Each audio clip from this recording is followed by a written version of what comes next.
नमस्कार, आदाब, सत श्री अकाल, गुड इवनिंग। आज की कहानी में आप सबका स्वागत है और उम्मीद करते हैं आप बहुत अच्छे से होंगे। मुझे थोड़ी-सी सर्दी हो गई है, मेरी आवाज़ से आपको पता चलेगी सुनते-सुनते। तो मौसम बदल रहा है और बदलते मौसम में आप अपना ख़्याल रखेंगे। मैं भी अपना ख़्याल रख रहा हूँ और थोड़ी-सी दवा हमने ली है, फिर भी आपके लिए आज कहानी हम लेकर आए हैं।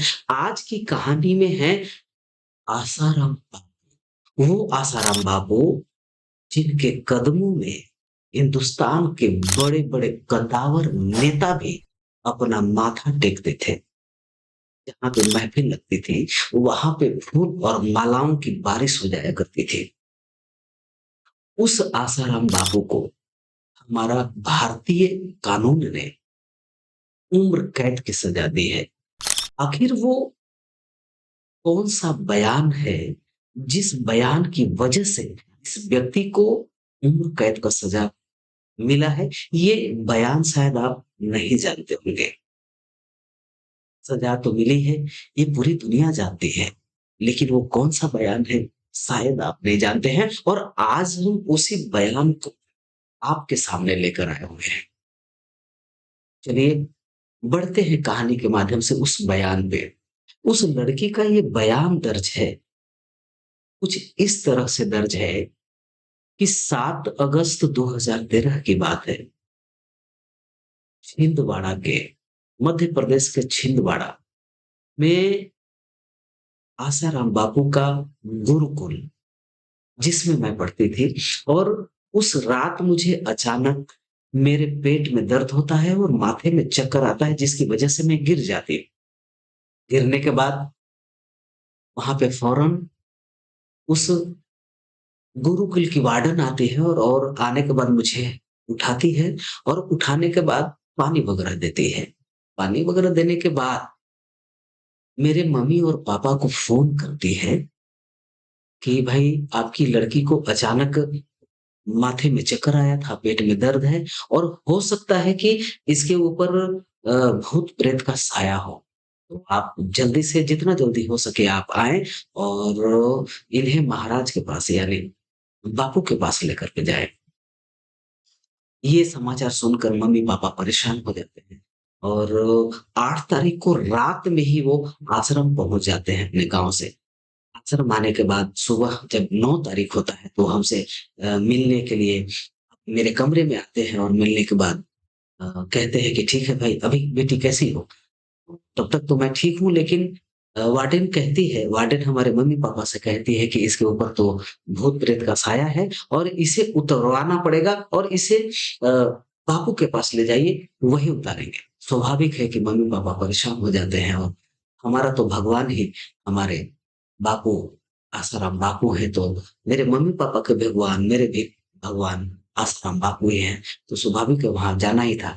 अब पता किए कि भाई कहाँ मिलेंगे बापू? पता ये चला कि वो शाहपुर में होंगे। हम लोग शाहपुर गए और शाहपुर जाने के बाद वहाँ पे बापू से मुलाकात नहीं होती है। वहाँ ये पता चलता है कि बापू दिल्ली के आश्रम में हैं। तो मम्मी, पापा और मैं दिल्ली के आश्रम में जाती हूँ। वहाँ जब मैं पहुँचती हूँ, पता चलता है यानी वहाँ पहुँचते-पहुँचते ये 13 तारीख हो जाता है, 13 अगस्त 2013। 13 तारीख को दिल्ली के आश्रम में पहुँचती हूँ और वहाँ पहुँचने के बाद ये पता चलता है कि बापू यहाँ तो है नहीं, वो जोधपुर के आश्रम हैं। अब हम लोग तीनों यहाँ से ट्रेन में जैसे-तैसे रिज़र्वेशन तो हो नहीं पाता। लोकल टिकट लेते हैं, ट्रेन में बैठ जाते हैं जोधपुर के लिए और जोधपुर पहुँच जाते हैं। जोधपुर आश्रम जाने के बाद इसी बीच जब दिल्ली हम जाते हैं तो तब तक पिताजी से बापू की बात हो जाती है और बापू ये कहते हैं कि जोधपुर लेकर आ जाइए और जोधपुर में हम मिलते हैं। जब जोधपुर पहुँचते हैं तो वहाँ पे डायरेक्टली मिलने का कोई व्यवस्था नहीं था और आश्रम में पहुँचने के बाद आसाराम बापू के जो ख़ास-हम-ख़ास शिष्य हैं वो हैं शिवा। वो शिवा से मेरे पिताजी बातचीत करते हैं और बापू से जो बातचीत हुआ था वो शिवा को बताते हैं, सारी बात बताते हैं। तब जाकर शिवा कहता है कि ठीक है आप बापू से मिल सकते हैं। वो कमरे के अंदर वो अध्यात्म की बातें यानी सत्संग की बातें चल रही हैं। दरवाज़ा शिवा खोलता है, हम लोग तीनों जाते हैं, बापू के सामने खड़े होते हैं। बापू हाल-चाल पूछते हैं, कैसी हो, क्या हुआ, क्या नहीं हुआ? और मम्मी-पापा से भी हाल-चाल जानते हैं। बाद थोड़ा अध्यात्म की बातें करते हैं, सत्संग की बातें होती है और ये मेरे मम्मी और पापा को कहते हैं कि ठीक है, ऐसा करना है कि रात के समय आप लोग तीनों वहाँ चबूतरे पे आ जाएँ और चबूतरे पे आने के बाद अ, फिर देखेंगे आगे का उपाय और आगे का मंत्र वगैरह जो है, देखेंगे। जब रात होता है, तो हम लोग चबूतरे के पास जाते हैं। चबूतरे के पास जाने के बाद बापू वहाँ पे 1 गिलास दूध भिजवाते हैं और वहाँ पे प्रसाद वगैरह भी होता है। हम लोग प्रसाद वगैरह खाते हैं और दूध भी हम पीते हैं। पीने के बाद फिर बापू और मेरे बापू ये कहते हैं कि मेरे मम्मी-पापा को कि ठीक है, आप लोग एक काम कीजिए अ, रात को इसे तय करना पड़ेगा, यानी समय लगेगा और आप लोग तब तक जो आप लोग को कमरा दिया गया है, आप वहाँ पे जाकर आराम करिए। इतना कहकर बापू कमरे के अंदर चले जाते हैं और कहते हैं कि तुम भी इस कमरे के अंदर आ जाओ और बोलते हैं कि मम्मी-पापा को या तो कमरे के अंदर जाने के लिए बोल दो या पे इनको ठहरने की व्यवस्था की गई है आश्रम की तरफ से। यानी आश्रम बापू ने ही वो व्यवस्था रुकने की व्यवस्था करवा दी थी। तो मैं कमरे के अंदर जाती हूँ और जाने के बाद मम्मी-पापा भी कमरे के अंदर जाते हैं। तो मम्मी-पापा से वो बोलते हैं कि आप लोग को रहना पड़ेगा और या तो फिर बाहर रहने के सिवा आप अपने कमरे में जो रुकने की व्यवस्था है, वहाँ पे चले जाइए आप। पिताजी तो चले जाते हैं कमरे के अंदर आराम करने के लिए, जो दिलवाया गया था और माँ कमरे के बाहर, जिस कमरे में बाबू मुझे बुलाया था, उस कमरे के बाहर यानी दरवाजे पे ही बैठी रह जाती है। उसके गेट के आगे बैठी रह जाती है, वो आराम करने के लिए वो पापा के पास नहीं जा पाती है। मैं कमरे के अंदर थी। अब बापू ये कहते हैं कि जाकर देखो कि मम्मी-पापा क्या कर रहे हैं कमरे के बाहर, देख कर आओ। आराम करने गए या नहीं गए। जब मैं बाहर जाकर देखती हूँ कि पापा तो चले गए हैं, लेकिन मम्मी अभी वहीं पे ज़मीन पे बैठी हुई मेरा इंतज़ार कर रही है। तो थोड़ी-थोड़ी उसको नींद आ रहा है, तो वो थोड़े-थोड़े बैठे-बैठे झपकियाँ भी ले रही है। यहाँ पे जब आकर मैं बताती हूँ, तो बताने के बाद बापू उस कमरे का कुंडी अंदर से बंद कर दे। ये देखकर मैं घबरा जाती हूँ। लेकिन क्या है कि आस्था और विश्वास तो भगवान के जैसा हमारे भगवान भी यही है। कुंडी लगाते वक़्त देखकर मैं परेशान हो जाती हूँ, घबरा जाती हूँ तो।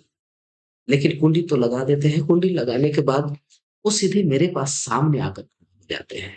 आने के बाद अपना हाथ मेरे कंधे पे रखते हैं और कंधे पे रखने के बाद फिर उनका हाथ मेरे कमर तक आता है और इसके बाद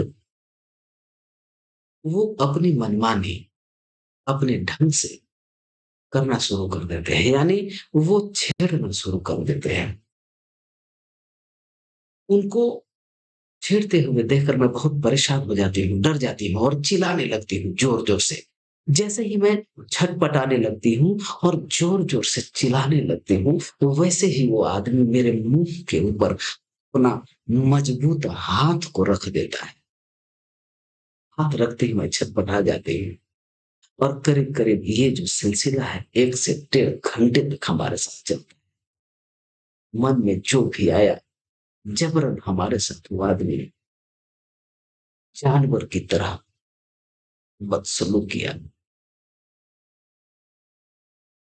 जब वो आदमी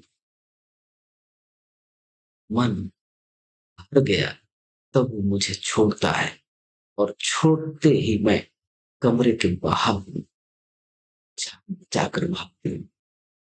भागने के बाद